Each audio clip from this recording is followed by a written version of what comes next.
Hello everyone. आज हम इस वीडियो में हिंदी पेडागोजी के क्वेश्चन देखेंगे और ये जो आपका क्वेश्चन पेपर है 29 दिसंबर 2022 को जो ऑनलाइन में पेपर हुए थे ये उसके पेपर हैं।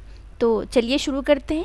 उससे पहले आप वीडियो को लाइक कर दें, शेयर कर दें। अगर आप इस चैनल पर नए हैं तो चैनल को सब्सक्राइब ज़रूर कर लें ताकि आने वाले सारे नोटिफिकेशन आपको मिलते रहें। तो क्वेश्चन नंबर फर्स्ट देखते हैं। क्वेश्चन नंबर फर्स्ट कहता है, सुधा कक्षा 2 में अंग्रेजी पढ़ा रही है।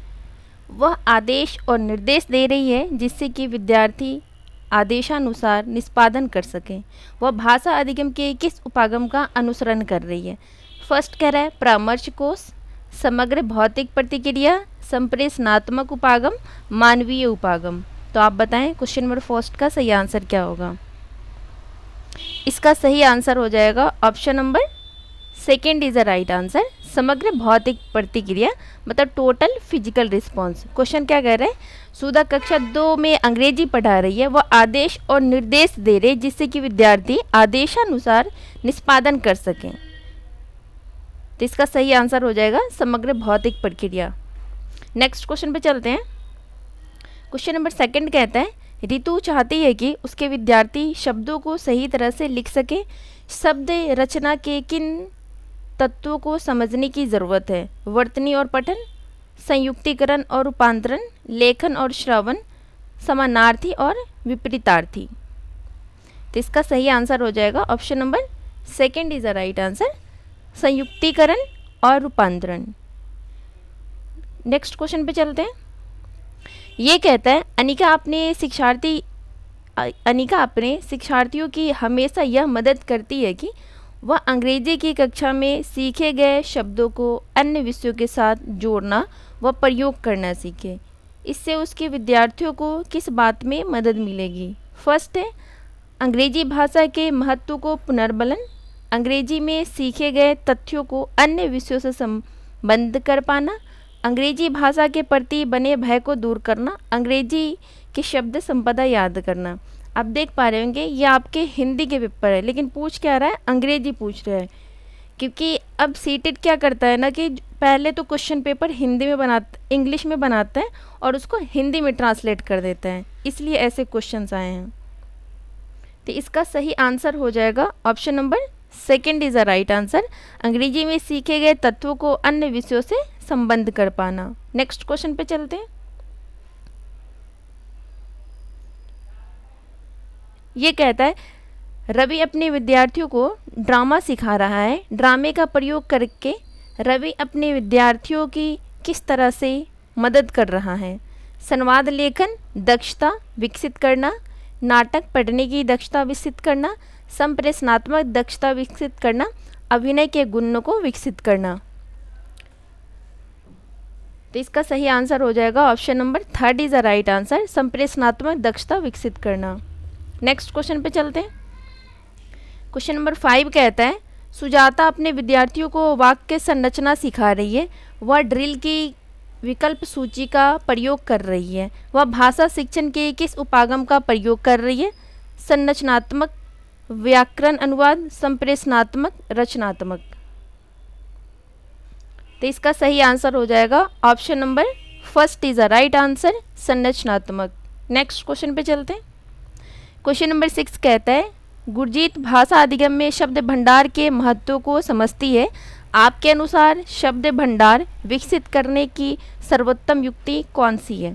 फर्स्ट कहते हैं, विद्यार्थियों को पाठ में आए कठिन शब्दों को रेखांकित करने और उनसे वाक्य बनाने के लिए कहा जाए। विद्यार्थियों को दिए गए संदर्भ के आधार पर शब्दों के अर्थ का अनुमान लगाने के लिए कहा जाए। विद्यार्थियों को शब्दों की सूची बनाने और उनका अर्थ याद करने के लिए कहा जाए। विद्यार्थियों को कहा जाए कि जब भी किसी कठिन शब्द से सामना हो तो शब्दकोश की मदद लें। तो आप बताएं क्वेश्चन नंबर 6 का सही आंसर क्या होगा? इसका सही आंसर हो जाएगा option number second is the right answer, विद्यार्थियों को दिए गए संदर्भ। ये जो संदर्भ वर्ड है ना ये पॉजिटिव वर्ड है। अगर मान लो किसी क्वेश्चन में आपको आंसर नहीं समझ आ रहा है कि कौन सा सही होगा तो आप अगर किसी ऑप्शन में संदर्भ लिखा होगा आप आराम से उसको टिक कर ले, 100% सही हो जाएगा। तो इसका सही आंसर हो जाएगा ऑप्शन नंबर सेकेंड। यहाँ क्या कर रहा है? संदर्भ के आधार पर शब्दों के अर्थ का अनुमान लगाना। अर्थ भी इम्पोर्टेंट होता है। अगर मान लीजिए हम कुछ पढ़ रहे हैं तो पढ़ने का यही मतलब ही होता है कि हमें अर्थ समझ आए। अगर हम कुछ पढ़ रहे हैं और हमें अर्थ ही नहीं समझ आ रहा है तो कोई मतलब ही नहीं बनता है पढ़ने का। नेक्स्ट क्वेश्चन पे चलते हैं। क्वेश्चन नंबर 7 कहता है चॉम्स्की द्वारा प्रतिपादित भाषा अर्जन उपकरण का क्या परिकार्य है? अभिभावकों के प्रति समझ बनाना, सार्वभौमिक व्याकरण को समझना, किसी एक भाषा को समझना, इस बात के प्रति समझ बनाना कि भाषा सीखना आसान है। तो इसका सही आंसर हो जाएगा option number second is the right answer, सार्वभौमिक व्याकरण को समझना। नेक्स्ट क्वेश्चन पे चलते हैं। क्वेश्चन नंबर 8 कहता है रेखा कक्षा 1 के विद्यार्थियों को अंग्रेजी पढ़ा रही है। वह विद्यार्थियों को वस्तुओं के चित्र दिखाती है और फिर उनके नाम बताती है। रेखा क्या करने का प्रयास कर रही है? अपनी कक्षा को रुचिकर बना रही है, अपनी चित्रकारी के कौशल का प्रदर्शन कर रही है, विद्यार्थियों को नए शब्द सीखने में मदद कर रही है, अपने विद्यार्थियों को बढ़ने में मदद कर रही है। तो इसका सही आंसर हो जाएगा option number 3 is the right answer, विद्यार्थियों को नए शब्द सीखने में मदद कर रही है। क्वेश्चन नंबर 9 देखते हैं। ये कहता है भाषा अधिगम के संदर्भ में भाषा अर्जन उपकरण की अवधारणा किसके द्वारा प्रतिपादित की गई है? पियाजे, वॉटसन, स्किनर या चॉम्स्की? तो इसका सही आंसर हो जाएगा option number 4 is the right answer. जो भाषा को हम ऑप्शन नंबर चॉम्स्की, भाषा अधिगम के संदर्भ भाषा अर्जन उपकरण की अवधारणा चॉम्स्की ने दिया है। नेक्स्ट क्वेश्चन पे चलते हैं। क्वेश्चन नंबर 10 कहता है निदा अपनी कक्षा में चीता चीता कविता का पठन व गायन करवाने से पहले चीते पर चर्चा करती है। निदा क्या करने की कोशिश कर रही है? फर्स्ट कहता है अपने विद्यार्थियों के पूर्व ज्ञान को क्रियाशील बना रही है, अपने विद्यार्थियों को पाठ का शीर्षक बता रही है, अपने विद्यार्थियों की रुचि को क्रियाशील बना रही है, अपने विद्यार्थियों को बता रही है कि कविता कैसे पढ़ी जाती है। तो इसका सही आंसर हो जाएगा option number 1 is the right answer, अपने विद्यार्थियों को पूर्व ज्ञान को क्रियाशील बना रही है। नेक्स्ट क्वेश्चन पे चलते हैं। क्वेश्चन नंबर 11 कहता है प्रतिस्थापन विकल्प सूची किसके शिक्षण में इस्तेमाल की जाती है? व्याकरण, कविता, शब्द अर्थ, रचनात्मकता? तो इसका सही आंसर हो जाएगा option number 1 is the right answer, व्याकरण। क्वेश्चन नंबर 12 देखते हैं। जोसेफ प्रथम पीढ़ी के शिक्षार्थियों जो पहली बार अंग्रेजी पढ़ रहे हैं को अंग्रेजी पढ़ाते समय द्विभाषिक शब्द सूची का उपयोग करता है। वह किस सिद्धांत का प्रयोग कर रहा है? समग्र भौतिक प्रतिक्रिया, व्याकरण अनुवाद विधि, मौन विधि, परामर्श कोश? तो इसका सही आंसर हो जाएगा option number 2 is the right answer, व्याकरण अनुवाद विधि। क्वेश्चन नंबर 13 देखते हैं। रोमी कक्षा 3 को पढ़ाती है। पाठ्य पुस्तक में दिए गए नाटक के शिक्षण के समय रोमी को किस विधि का इस्तेमाल करना चाहिए जिससे कि उसके विद्यार्थी नाटक का आनंद ले सकें? सस्वर वाचन, भूमिका निर्वाह, मौन पठन, चित्र संयोजन? तो इसका सही आंसर हो जाएगा option number 2 is the right answer, भूमिका निर्वाह। क्वेश्चन नंबर 14 देखते हैं। ये कहता है सरसरी तौर पर पठन का बारीकी से पठन किसके उपकौशल हैं?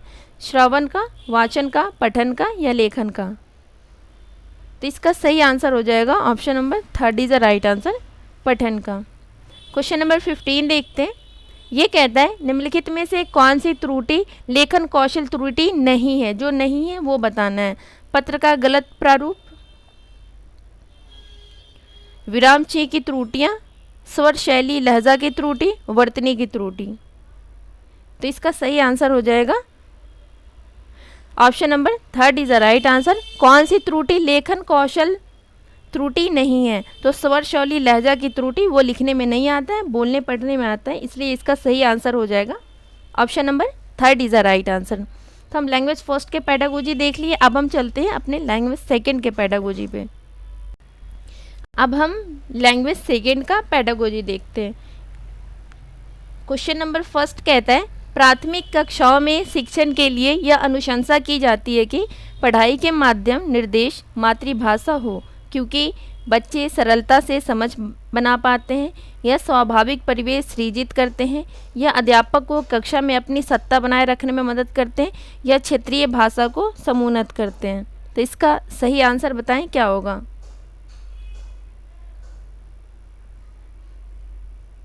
तो इसका सही आंसर हो जाएगा option number first is the right answer, बच्चे सरलता से समझ पाते हैं। क्वेश्चन नंबर सेकंड देखते हैं। ये कहता है कहानी पढ़ाने के बाद अपर्णा कहानी में आए वाक्यों को उलट पुलट कर विद्यार्थियों को देती है। कहती है कि कहानी के क्रम के अनुसार इन वाक्यों को व्यवस्थित करो। अपर्णा अपने विद्यार्थियों के किस कौशल से को सुदृढ़ कर रही है? लेखन कौशल, श्रवण कौशल, पठन कौशल, वाचन कौशल। तो इसका सही आंसर हो जाएगा option number third is the right answer. यहाँ लिखने का तो काम ही नहीं हो रहा है, सुनने का भी काम नहीं हो रहा है, बोलने का भी काम नहीं हो रहा है, यहाँ पढ़ने का काम हो रहा है, क्योंकि जब उसको पढ़ेंगे तब उसको क्रम वाइज उसको बनाएंगे। तो इसका सही आंसर हो जाएगा पठन कौशल, option number third is the right answer. Question number third देखते हैं। ये कहता है भाषा में वाक्य की कौन सी सबसे छोटी इकाई शब्दों के अर्थ बदलने की क्षमता रखती है? रूपग्राम मार्फीम, ध्वनिग्राम फोनीम, लेखाचित्रग्राम ग्राफीम, शब्द। तो इसका सही आंसर हो जाएगा option number second is the right answer, ध्वनिग्राम फोनीम। नेक्स्ट क्वेश्चन पे चलते हैं। क्वेश्चन नंबर 4 कहता है भाषा अधिगम में कार्यात्मक पाठ्यक्रम शिक्षार्थियों की किस तरह से मदद करता है? व्याकरणिक दक्षताएं विकसित करने में, अभिनय की दक्षताएं विकसित करने में, काव्यात्मकता की दक्षताएं विकसित करने में, रचनात्मक लेखन की दक्षताएं विकसित करने में। तो इसका सही आंसर हो जाएगा option number first is the right answer, व्याकरणिक दक्षताएं विकसित करने में। नेक्स्ट क्वेश्चन पे चलते हैं। क्वेश्चन नंबर 5 कहता है नेहा ने अपने विद्यार्थियों के वाचन कौशलों के परीक्षण हेतु एक वैध परीक्षण विकसित किया है। इस परीक्षण का इस्तेमाल करने में लिए उसे तकनीकी उपकरणों की ज़रूरत है। नेहा के इन परीक्षण में किस तरह की कमी है? विषय वस्तु वैधता, विश्वसनीयता, मूल्य फेस वैधता, व्यवहारिकता। तो इसका सही आंसर हो जाएगा option number fourth is the right answer, व्यवहारिकता।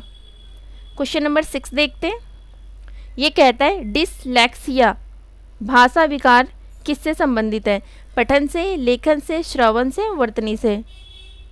तो इसका सही आंसर हो जाएगा जो डिसलेक्सिया है वो पढ़ने से संबंधित है, जो ग्राफिया होता है वो लिखने से होता है, जो डिसकैलकुलिया होता है वो कैलकुलेशन वो गणित से होता है। तो इसका सही आंसर हो जाएगा डिसलेक्सिया पठन से संबंधित है, मतलब पढ़ने से। नेक्स्ट क्वेश्चन पे चलते हैं। क्वेश्चन नंबर 7 कहता है उच्चारण, बलाघात और स्वर शैली, लहजा, वार्तालाप किसके उपकौशल हैं? पठन, लेखन, श्रवण, वाचन, बोलना। तो इसका सही आंसर हो जाएगा option number fourth is the right answer, उच्चारण, बलाघात। मतलब उच्चारण मतलब बोलना होगा, तो इसका सही आंसर हो जाएगा वाचन, बोलना। नेक्स्ट क्वेश्चन पे चलते हैं। क्वेश्चन नंबर 8 कहता है रेखा अपने विद्यार्थियों को दिशाओं के बारे में पढ़ा रही है। वह विद्यार्थियों के दिशा ज्ञान को सुदृढ़ करने के लिए गतिविधि में किसका प्रयोग कर सकती है? जनरल प्रविष्टि का, मानचित्र का, फ्लो चार्ट का, या प्रतिस्थापन सूची का। तो इसका सही आंसर हो जाएगा option number second is the right answer, मानचित्र का। क्वेश्चन नंबर 9 देखते हैं। ये कहता है सोनम अंग्रेजी पढ़ाने के लिए चार्ट पेपर पर सामान्य वस्तुओं के नाम अंग्रेजी में लिखकर कक्षा में लगाती है। इस तरह से वह विद्यार्थियों के किस कौशल में वृद्धि कर रही है? एटलीस्ट क्वेश्चन पेपर बनाने वाले को ऐसा नहीं करना चाहिए सीटेट को, ऐसी ताकि ये सीधा हिंदी के पेपर में आपको अंग्रेजी के बारे में पूछ रहे हैं। इसका सीधा सीधा यही मतलब है कि सीधा हिंदी के इंग्लिश के क्वेश्चन पेपर बनाए जाते हैं और हिंदी में उसको ट्रांसलेट करके पेपर निकाल दिए जाते हैं, क्वेश्चन बना दिए जाते हैं।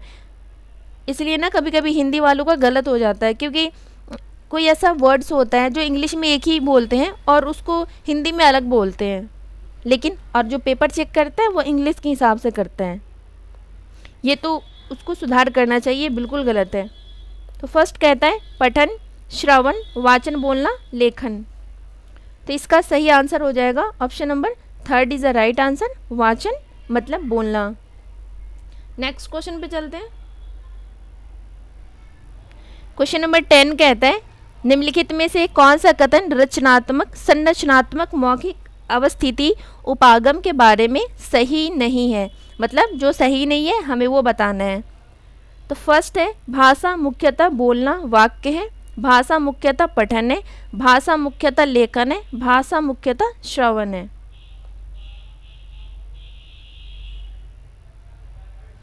तो इसका सही आंसर हो जाएगा ऑप्शन नंबर, निम्नलिखित में से कौन सा कथन संरचनात्मक, मौखिक अवस्थिति, उपागम के बारे में सही नहीं है। तो भाषा मुख्यतः बोलना वाक्य, भाषा मुख्यतः पठन है, भाषा मुख्यतः लेखन है, भाषा मुख्यतः श्रवण है। पर ये तो सारे सही लग रहे हैं। नेक्स्ट क्वेश्चन पे चलते हैं। क्वेश्चन नंबर 11 कहता है भाषा के 4 मूलभूत कौशल कौन से हैं। पठन, लेखन, श्रवण और बोलना। श्रवण, बोलना, समझ और संप्रेषण, बोलना, पठन, श्रवण और संप्रेषण, लेखन, बोलना, पठन और अभिव्यक्त करना। तो भाषा के जो 4 मूलभूत कौशल है वो आपके हो जाएंगे ऑप्शन नंबर फर्स्ट है पठन, लेखन, श्रवण और बोलना। क्वेश्चन नंबर 12 देखते हैं। ये कहता है पिक्चर चार्टों का उपयोग किसके विकास के लिए किया जा सकता है। बोलना और श्रवण कौशल, बोलना और लेखन कौशल, पठन और बोलना कौशल, पठन और श्रवण कौशल। तो इसका सही आंसर हो जाएगा, बताएं इसका सही आंसर क्या होगा क्वेश्चन नंबर 12 का। तो इसका सही आंसर हो जाएगा option number 2 is the right answer. Picture चार्टों का उपयोग किसके विकास के लिए किया जाता है। तो बोलना और लेखन कौशल के लिए किया जाता है। क्वेश्चन नंबर 13 देखते हैं। भाषा अधिगम से संबंधित शिक्षण अधिगम सामग्री के बारे में कौन सा कथन सही नहीं है। मतलब जो सही नहीं है हमें वो बताना है। शिक्षण अधिगम सामग्री अधिगम में मदद नहीं करती है। जो शिक्षण अधिगम सामग्री है वो क्या वो अधिगम में मदद नहीं करती है। तो बिल्कुल अधिगम में मदद करती है। अच्छा, अधिगम में मदद नहीं करती है, बिल्कुल करती है। तो आपका तो ये गलत हो जाएगा। जो शिक्षण सामग्री है TLM है वो विद्यार्थियों के अधिगम में मदद करती है। सेकेंड बिल्कुल सही है। शिक्षण अधिगम सामग्री का शिक्षण के उद्देश्यों के आधार पर चयन किया जाना चाहिए, ये भी सही है। अध्यापक के लिए संस्थान का कार्य करती है, ये भी सही है। तो क्या पूछ रहा है जो सही नहीं है। तो जो आपका सही नहीं वो है ऑप्शन नंबर फर्स्ट है अधिगम में मदद नहीं करती है, बिल्कुल करती है, लेकिन यहाँ नहीं दे दिया है इसलिए आपका ये गलत हो जाएगा। नेक्स्ट क्वेश्चन पे चलते हैं। क्वेश्चन नंबर 14 कहता है वह कौन सा स्नायु तांत्रिका तंत्र संबंधी विकार है जिसके कारण ठीक से बोलना वाक्य बाधिता होता है। Dysphagia, dyspraxia, dysarthria, dystopia. तो इसका सही आंसर हो जाएगा option number 3 is the right answer, dysarthria. आज का लास्ट क्वेश्चन, क्वेश्चन नंबर 15 देखते हैं। ये कहता है सभी बच्चे सहजात व्याकरण के ज्ञान के साथ पैदा होते हैं। यह विचार किसके द्वारा प्रतिपादित है। चॉम्स्की, पियाजे, वाइगोस्की, स्किनर। तो इसका सही आंसर हो जाएगा option number first is the right answer, Chomsky. सभी बच्चे सहजात व्याकरण के ज्ञान के साथ पैदा होते हैं, यह विचार चॉम्स्की ने दिया। Option number first is the right answer. तो इस वीडियो में हमने हिंदी पेडागोजी के 30 क्वेश्चन करे हैं। आई होप कि आपको ये वीडियो पसंद आएगी और आप इस वीडियो को जरूर देखें, जितना हो सके आप प्रैक्टिस ज़रूर करें। मिलते हैं आपसे नेक्स्ट वीडियो में, तब तक आप वीडियो को लाइक करें, शेयर करें और अगर आप इस चैनल पर नए हैं तो चैनल को सब्सक्राइब जरूर कर लें। Thank you.